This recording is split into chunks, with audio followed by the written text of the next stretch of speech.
తాకట్లో ఉన్న మీ బంగారాన్ని విడిపించి ఆ రోజు ఆన్లైన్ రేటుకి కొంటాం. Sharma gold company.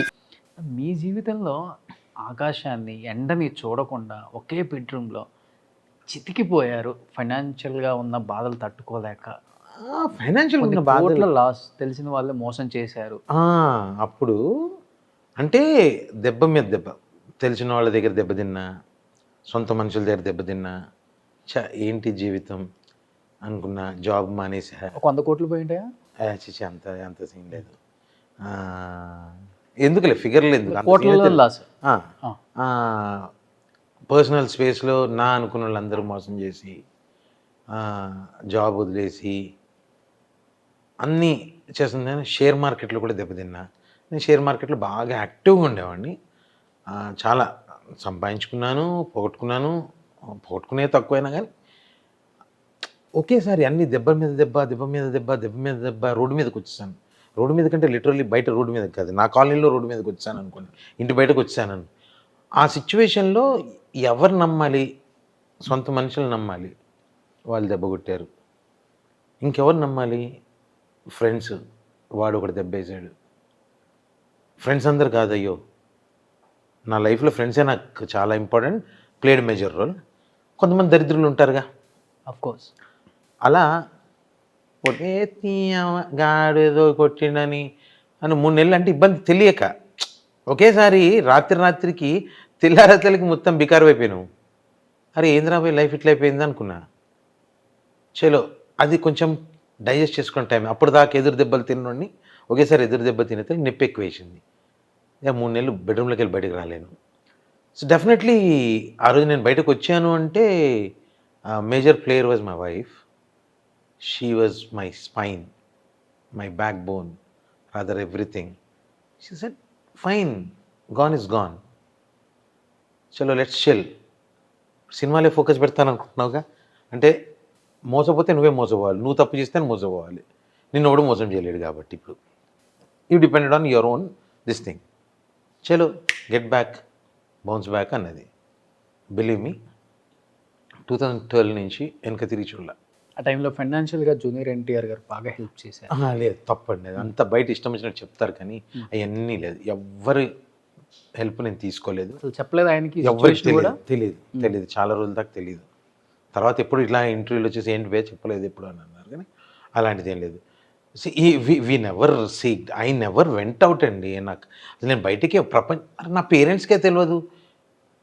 పచ్చిగా చెప్పాలని నా వైఫ్ని పిలిచి అడగండి ఇప్పుడు ఎంత పోయి ఉంటుందని, మా వైఫ్కే తెలియదు. I don't share it with anyone. నాకు స్టిల్ ఐఎమ్ టెల్లింగ్ యూ, ఇప్పుడు నువ్వు ఇందాక 100 కోట్లు దాకా పోయినంటే అంత సీన్ లేదు నాకు. బేసిక్గా ఎంత పోయిందనేది ఫిగర్ చెప్పుకోవడం అనవసరం ఇప్పుడు. There is no point. నాకు తెలుసు నేనేం పోగొట్టుకున్నాను. లోపటే సమాధి అయిపోయింది. ఇక ఐ స్టార్టెడ్ న్యూ జర్నీ. ఇంకెందుకు డిస్కషను? రోషన్ అప్నా జాందో, కష్టపడడానికి వచ్చినాం, కష్టపడదాం, మళ్ళీ సంపాదించుకుంటా. ఇప్పుడు నువ్వు నన్ను చూసి ఎంత పోగొట్టుకున్నాను ఫిగర్స్ వదిలి పక్కపడి నువ్వు. ఇప్పుడు నువ్వు చూసినాక నన్ను నేను హ్యాపీగా ఉన్నాను అనుకుంటున్నావా? ఫిజికల్గా, మెంటల్గా పీస్ఫుల్గా ఉన్నానా లేదా? చాలా హ్యాపీ లైఫ్ స్టైల్ ఇదే కదా లైఫ్లో కావాలి, అవునా? అది ఉంది నాకు, ఇంకెందుకు. ఎప్పుడు ఆ 3 months లోపల ఒక్కలే ఉన్నప్పుడు అనిపించింది సూసైడ్ అటెంప్ట్ చేసుకోవాలి? అది అనిపించలేదు. ఎందుకంటే ఇప్పుడు నేను సూసైడ్ చేసుకున్నాను అనుకో, తప్పు నేను చేసినాను అయితే, అవునా? నేను దానికి ఎగెనిస్ట్. ఎందుకు తప్పు? నేను తప్పు చేయలే, ఎవడో తప్పు చేసిన దానికి నేనెందుకు పెనాల్టీ? బలైపోయారు అంతే. బలైపోయినా కథ మొదలై.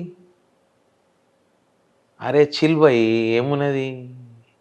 కొంతమంది క్లబ్కి వెళ్ళి పైకాడ ఆడుగుట్టి ఓడగొడతారు, కొంతమంది ఇంకెక్కడికో వెళ్తారు, రాజమండ్రి దగ్గరకో లేకపోతే బొంబాయి దగ్గరకో పోతారు, ఆడ కొన్ని పైసలు పోతాయి. ఈ మధ్య శ్రీలంక పోతురు, గోవాకు పోతురు, ఆడ పోతున్నాయి. నా పైసలు నా దగ్గర పోయినాయి కదా, కథం అయిపోయింది కదా. ఇంకెందుకు వాటి గురించి ఆలోచించుకొని సూసైడ్ చేసుకుని వాళ్ళ నలుగురిని రోడ్డు మీద పడేసి నేను ప్రపంచానికి తప్పుగా కనిపించి అవసరం లేదుగా. ఇప్పుడు ఆనందంగా నేనున్నానా? సూసైడ్ అయిన ఉంటాడా? ఆ రోజు చచ్చిపోయింటే ఏమేది? నా గురించి మాట్లాడుకుంటారా? ఓ అవులాగాడు, ఎడ్డోడు, వానికి బుద్ధి లేదు, వాడు చేసిన తప్పులా కీళ్ళని రోడ్డు మీద వేసిపోయిండని మళ్ళా శాపనార్థాలు నాకే. అవన్నీ ఎందుకు, హ్యాపీగా ఉన్నారా 3 నెలలు కష్టపడ్డా, ఇబ్బంది పడ్డా. ఫైనాన్షియల్గా ఫైనాన్షియల్గా అంటే నో, తిండికుంది ఉండటానికి ఉంది, సొంతం ఇల్లు తినడానికి ఉంది, ఏంది సంపాదన లేదు. రేపు పొద్దున పిల్లలు నిద్రలేసి ఏంది నువ్వు ఏం చేసినావు అని అడిగితే ఆ టెన్షన్ ఉండింది. ఓకే. ఆ 3 నెలలు దాని నుంచి బయటకు రాను. కానీ అరే చిన్నపిల్లలకి ఏబిసిడి తెలియదు, పోయింది. ఇప్పుడు రేపు పొద్దున వాళ్ళు తెలివి వచ్చేలోపుగా నేను సంథింగ్ హ్యావ్ టు బికమ్ అనుకున్నా. యాక్టర్గా మా డాడ్ ఈజ్ అ సెలబ్రిటీ, మా డాడ్ గోడ కార్, మా డాడ్ గోడ హోమ్. వాళ్ళకి అంతకన్నా ఏం కావాలి? డాడీ మేము మూవీకి పోతాం, డాడీ మేము పిజ్జాకి పోతాం, పోరి వెళ్తున్నారు హ్యాపీగా. వాళ్ళ లైఫ్లో వాళ్ళకి తెలిసింది అదే చూపిస్తున్నా. సో వాళ్ళు పెద్ద అయ్యేసరికి మళ్ళీ అంతా సెటిల్ మళ్ళీ సెట్ చేసుకున్నా. అంత రేంజ్ కాకపోయినా బట్ రిలేటివ్లీ సొసైటీలో రెస్పెక్ట్ఫుల్గా రఘు ఇస్ గుడ్. ఓకే, నా బ్యాక్గ్రౌండ్లో నాకుండే పెయిన్స్ నాకుంటాయి, అందరికీ బయటకు కనిపించేది ఏమో పక్కకు పెట్టుర్రి. Is happy guy, happy soul, I'm happy soul. నేను ఎవరికేం తక్కువ లేను. ఈరోజు నాకు పైస ఉన్నది, మనశ్శాంతి ఉన్నది, నాకు ఫ్యామిలీ ఉన్నది, నాకు కొంతమంది ఫ్రెండ్స్ ఉన్నారు, నా సొసైటీలో చెప్పుకోనికి 10 మంది ఫ్రెండ్స్ ఉన్నారు, గట్టి ఫ్రెండ్స్ ఉన్నారు. ఇంకేం కావాలి? గట్టి ఫ్రెండ్స్ అంటే రఘన్నకి ఇండస్ట్రీకి రాకముందు నుంచే పెద్ద పెద్ద పొలిటీషియన్స్ క్లోజ్ ఫ్రెండ్స్ అంట. అవును, ఆ? అవును. ఇది ఎక్కడి నుంచి వచ్చింది పొలిటికల్ జర్నీ? నేను బేసిక్గా ఐ వాజ్ ఇన్ కాలేజ్ ఉన్నప్పుడే నేను పాలిటిక్స్లో ఉండేది. తర్వాత మా ఫాదర్కి ఇష్టం లేదు ఇవన్నీ. సో ఆయన బేసికలీ ఆర్మీ సర్వీసెస్లో ఉన్నారు. ఫాదర్ ఆర్మీ సర్వీసెస్ ఉన్నారు, మిలిటరీ ఇంజనీరింగ్ సర్వీసెస్ అని అందులో ఉండేవారు. ఆయనది ఒక డిసిప్లిన్, ఆయనకి ఇవి నచ్చేవి కాదు. సో ఫోర్స్ఫుల్లీ అది అవుట్ ఆఫ్ ది బాక్స్ అయిపోయాను. సో అలా నాకు పొలిటికల్ కనెక్షన్స్ అంటే I use to go around, to have lot of friends. ఆ రోజు మేము కలిసి తిరిగిన వాళ్ళలో చాలామంది ఈరోజు ఎమ్మెల్యేలు అయిపోయారు, ఎంపీలు అయిపోయారు, మినిస్టర్లు అయ్యారు, చాలా రకాలుగా.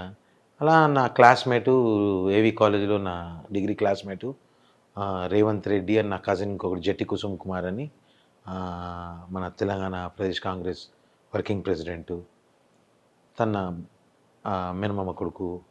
అలాగే రేవంత్ రెడ్డి నా క్లాస్మేటు. ఇద్దరు క్లాస్మేట్స్, బెంచ్మేట్స్ కూడా. బెంచ్మేట్స్ ముగ్గురం ఒకటే. సో అట్లా ఇక అప్పట్లో సుధీర్ కుమార్ గారు, మన తాడిశెట్టి వెంకట్రావు గారు, నా గురువు, నా మెంటర్. ఒక విధంగా చెప్పాలంటే really admire Mynampally Hanumanthanna. Is like we are almost from 83-84 నుంచి know each other. So after that I was not with the politics. I deviated myself to different arena. కానీ పొలిటికల్ ఇంట్రెస్ట్ బాగా ఎక్కువ. అనలైజ్ చేస్తా, క్యాల్కులేట్ చేస్తా, analysis చేస్తుంటా. ఏదో పిచ్చి, okay రావాలి, వస్తా ఎప్పుడు వస్తా, టైం రావాలి అని అనుకుంటా. కానీ వద్దులే, పైసలు సంపాదించుకోవాలి ఫస్ట్ పాలిటిక్స్కి రావాలంటే. पॉलिटिक्स आज का पॉलिटिक्स पैसे में है. సో పైసా नहीं है तो कई कुरे भाई पॉलिटिक्स अपने. బట్ ఈరోజు మీ బెంచ్మేట్, మీ classmate Revanth Reddy PCC chief కాబోయే చీఫ్ మినిస్టర్ నెక్స్ట్ కూడా అని రకరకాలుగా వినిపిస్తున్నాయి. I wish. మంచి వాక్ చెప్తారు, very ఏదైనా nice అనర్గళంగా మాట్లాడగల Nice కెపాసిటీ orator. ఉంది. Yeah. చిన్నప్పుడు స్కూల్లోనే అలా ఉండేవాళ్ళ? స్కూల్ మేట్ కాదు, మేము డిగ్రీ మేట్స్. డిగ్రీ మేట్ అక్కడ కూడా ఉంది. స్కూల్లో he was not that aggressive, ఆ కాలేజ్లో మెయిన్.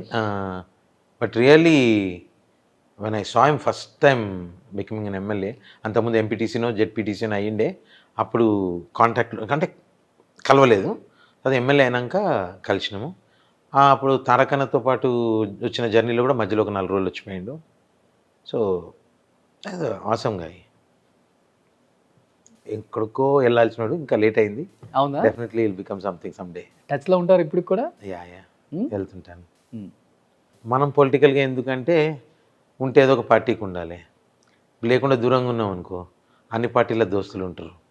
ఏమైనా కావాలంటే ఎవరికైనా అవసరమైన వాళ్ళకి ఏదైనా హెల్ప్ కావాలంటే వెళ్తా. కేటీఆర్ అన్న కావచ్చు, హనుమంత్ అన్న కావచ్చు, శ్రీనివాస్ యాదవ్ కావచ్చు, అన్న వీళ్ళకి ఇది అవసరం ఉంది, ఇది చేసి పెట్టన్నా అంటే పాపం టక్కని చేస్తారు. అవసరార్థులకి పని అవుతుంటే ఇంకేం కావాలి కదా. ఒక్కొక్క పార్టీలో సెట్ చేసి పెట్టుకున్నారు అలా అలా ఇక మనకు సర్కిల్ ఉంది, ఆ ఫ్రెండ్స్ ఉన్నారు ఓకే. చాలా మంది. ఆ, అంటే నేను చాలా కాలం తిరిగిన కాబట్టి అప్పటి మా గ్రూపులన్నీ జమానా సెటిల్మెంట్ ఆ టైంలో అవన్నీ ఇప్పుడు పెద్దోళ్ళు అయ్యారు వాళ్ళు. నేను ఇటే దిగినా వాళ్ళు అటే దిగిన పని అవుతుంది కదా. ఇప్పుడు కష్టం ఉన్నోడికి పని అవుతుంటే కావాల్సింది ఏంది. నాకు అది చాలా ఇష్టం ఆ పని చేసి పెట్టడం. కాకపోతే నేను పొలిటికల్గా రావాలి వస్తా, కాకపోతే ఏదో నాకు దేవస్థానంకే పని చేయాలని పబ్లిక్ సర్వీస్లో ఉండదు. ఎందుకంటే మన తన పైసలు లేవు. ఈరోజు పైసలు ఉంటేనే పాలిటిక్స్ ఉంటుందంటే పైసలు పెట్టే వాళ్ళు ఎంతమంది లేరు. వద్దన్న మనకి పైసలు పెట్టినోడు ఏదో ఒకటి ఆశిస్తాడు. అవన్నీ ఎందుకు మనకి, దేవుని దగ్గర ఏదైనా చేసుకుంటే ఏదో ఒకటి ఆశించింది పాలిటిక్స్ ఎందుకైంది, ఏదో ఒకటి నేను ఆశిస్తాను పాలిటిక్స్ నుంచి. నేను పాలిటిక్స్ నుంచి ఆశిస్తుంది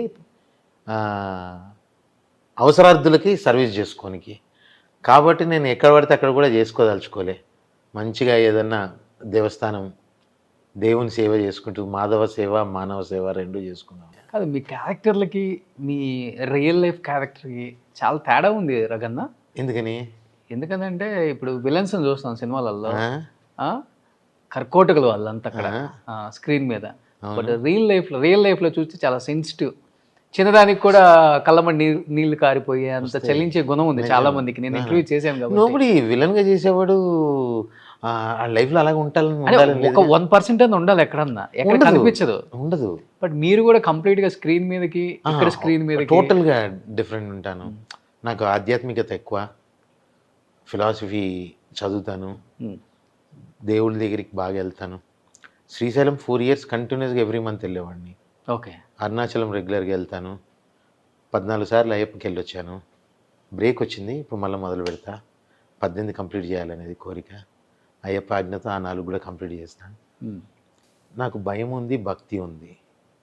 అంటే దేవుడు అంటే భక్తి ఉంది, దయ్యం అంటే భయం ఉంది. అట్లా నేను ఎంతమందికి దయ్యంలా కనిపిస్తున్నానో తెలియదు, కానీ నాకు అందరూ దేవుళ్ళలాగే కనిపిస్తున్నారు. ఎందుకంటే మా నాన్న ఎప్పుడు ఒకటి చెప్తారు, నువ్వు ఎవరికైనా ఏదైనా చేస్తే మర్చిపో, నీకు ఎవడైనా చేస్తే గుర్తుపెట్టుకో అని. సో నా చుట్టూ ఉన్న ప్రపంచం నాకు చేసింది కాబట్టి నేను ఇంత ఉన్నాయా. సో నాకు అందరూ దేవుళ్ళే. సో అందరూ అంటే భక్తి ఉంది, అందరూ అంటే భయం ఉంది. Great philosopher. Definitely no, that's a life. నేను బాగుండాలి అంటే మీలాంటి నలుగురు నా చుట్టూతుంటే నేను బాగుంటా. మీ నలుగురు బాగుండాలంటే నేను ఒక్కడిని చేయలేను. మీరు నలుగురు కలిసి ఒకరిని బాగు చేయొచ్చు.